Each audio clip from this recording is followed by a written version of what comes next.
Hello all. All right. This is our in-class presentation on utilitarianism or consequentialism.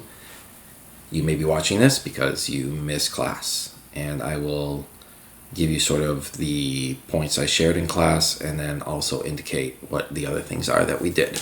Please also consult the agenda. If you haven't already, and this goes for anyone, please make sure that you have already read utilitarianism or consequentialism in your reader, okay? And if you've done so, you might turn to page 18. And this is where I have sort of provided space for you to take notes on this short presentation. Much like the Kantianism presentation, my goal is not to rehearse all the points from the reading. I will echo some thoughts. My goal is to also extend some of those thoughts. All right, let's go. Okay, the basics. 1. Utilitarianism is consequentialist. That is, it prioritizes the consequence or result or outcome of an action, not the intent that drives the action. All right. It is the result. Utilitarianism is maximizing. That is, it seeks to maximize pleasure or well-being. You might call it well-being. Kant uses the term pleasure. Okay. It seeks to maximize pleasure and minimize pain. Okay. A third important point is that utilitarianism is impartial. My own pleasure counts the same as a stranger's pleasure. Okay. I don't get to calculate more for me than for someone else because it's me. Or I don't get to calculate more for someone I care for, right? But someone I care for and someone maybe my arch nemesis, right? Both of their pleasure is equally important, all right? No one's pleasure is more important than the other, okay? It is impartial, okay? So we're looking at the result, the consequence, right? It's maximizing pleasure, minimizing pain, and it is impartial. Okay, let's go to our text just for a moment. And this is, it's a little bit silly. Let's just call it that. But there is this calculus from the text, right? And the idea is that you weigh pleasures and pains by giving them number associations. And by giving number associations, you can kind of figure out what the right thing to do is, all right? And I think at its core, this is sort of a nice idea. You know, we can debate on the numbers. I mean, a stab victim only -7. I don't know. I feel like that's got to be at least a 9, right? Okay, so we can sort of, I guess, argue over that sort of stuff, and that's really not the point here. But as I do extend some of the points in the reading, my goal is to maybe complicate and make this sort of calculus piece a little more leverageable, all right? As we try to, figure out what the right thing to do is in utilitarianism, we do need to weigh outcomes, and these number associations, they can be helpful, but anyway, I hope to give you another little toolkit or thing to think about as we kind of weigh this. All right, let's keep moving.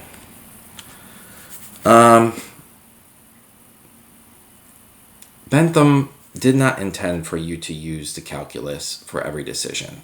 He recognized that some decisions need to be done just momentarily, right? And you just don't have time to do that. You don't have time to figure out who are all the people involved and what is all the possibilities for pain and pleasure for all the people involved. It could be sort of a never-ending cycle of calculus, right? But for big decisions, right?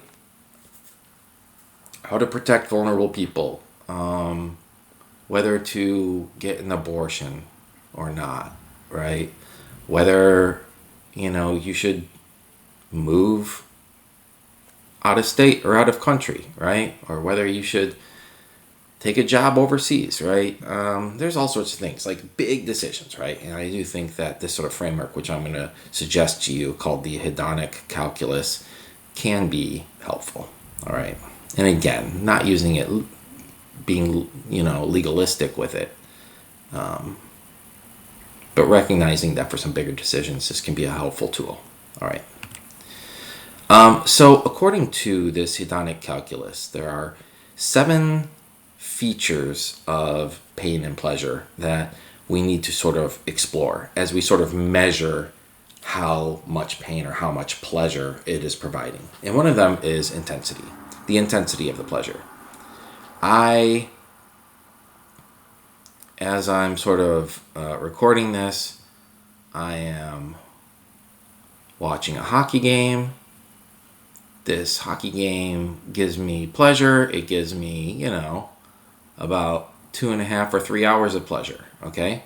I'm also drinking a cup of tea, and this is giving me about 30 minutes of pleasure, okay? So, well, actually, that's more duration. Oh, dear. Sorry. The intensity is more the pleasure itself, how pleasurable something is. And sorry, I moved on to duration, but how pleasurable something is. So, for instance,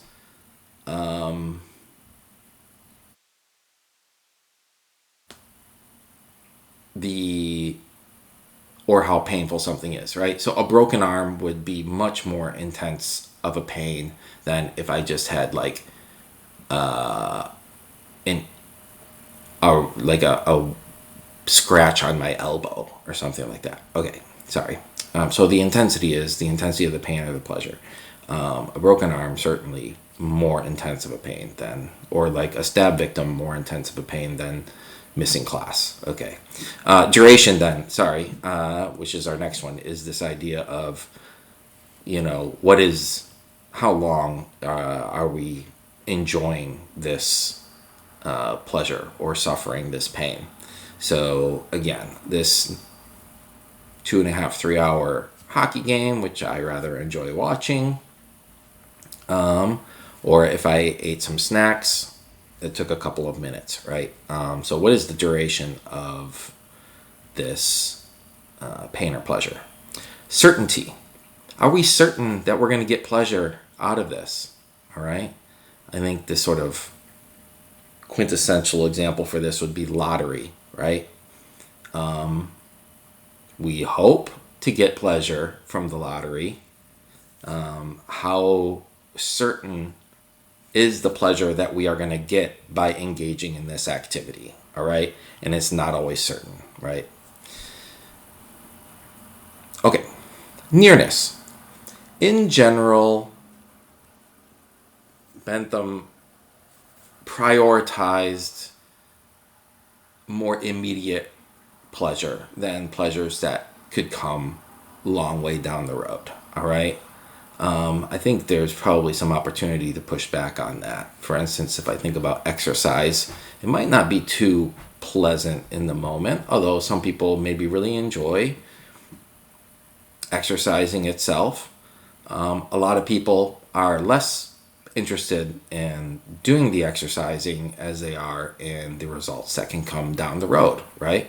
With maybe your rock hard abs or, just better ability to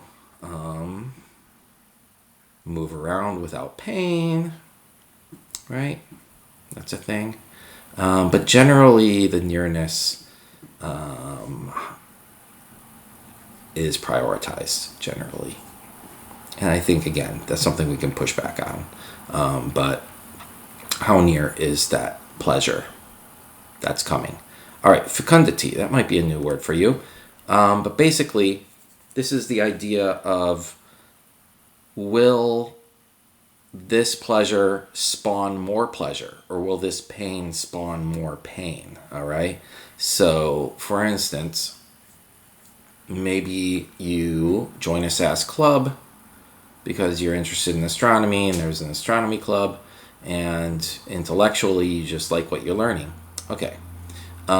Maybe in the course of club, you're meeting people, you're like making friends, and maybe even out of those friend groups, you start different sorts of endeavors and things. All right, that's sort of like the idea of pleasure producing more pleasure, okay? And in the same respect, maybe pain.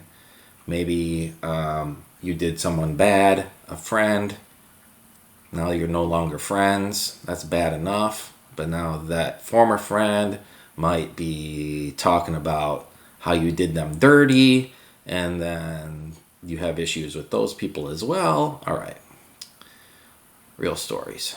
So the idea that to what extent does this pleasure that we're going to do produce more pleasures or pains, producing more pains? Okay.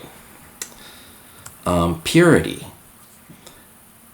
If I engage in this pleasure, is it pleasure for everyone, or might possibly the pleasure also produce some pain for some people? All right.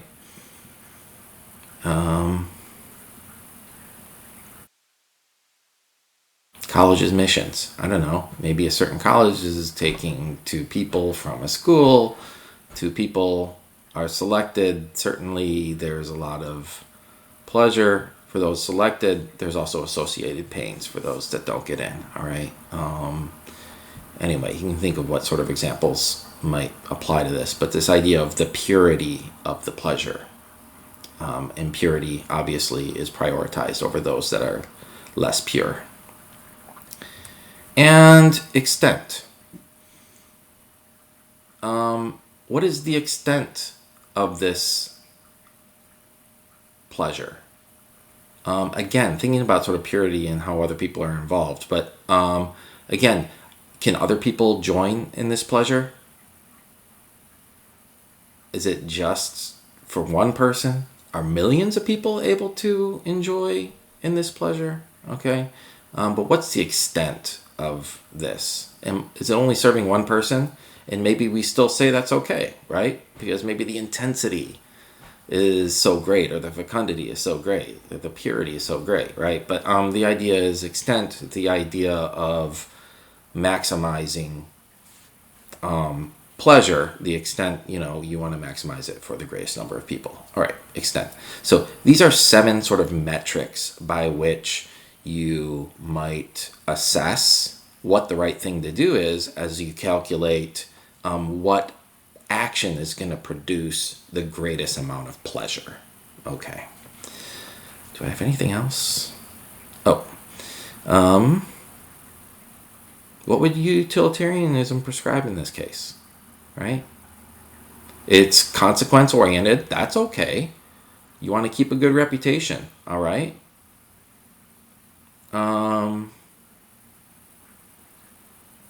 What do you think?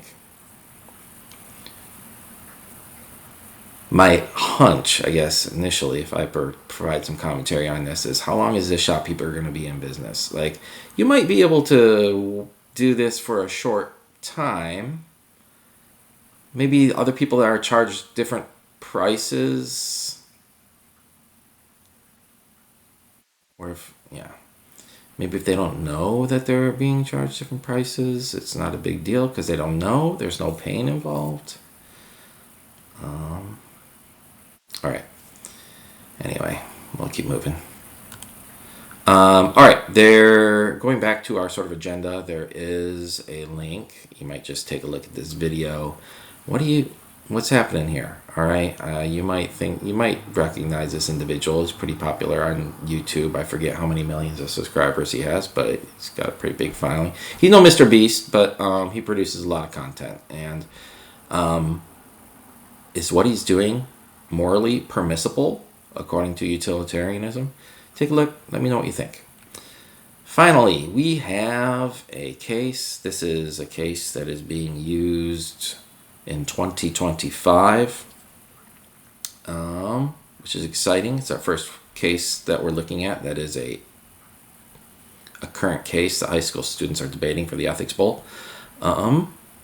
So please also read that and answer the questions that are in the reader if you are missing this class. And I think that's about all I have. Yep, that's Friday. Okay, be well all. Reach out if you have any questions.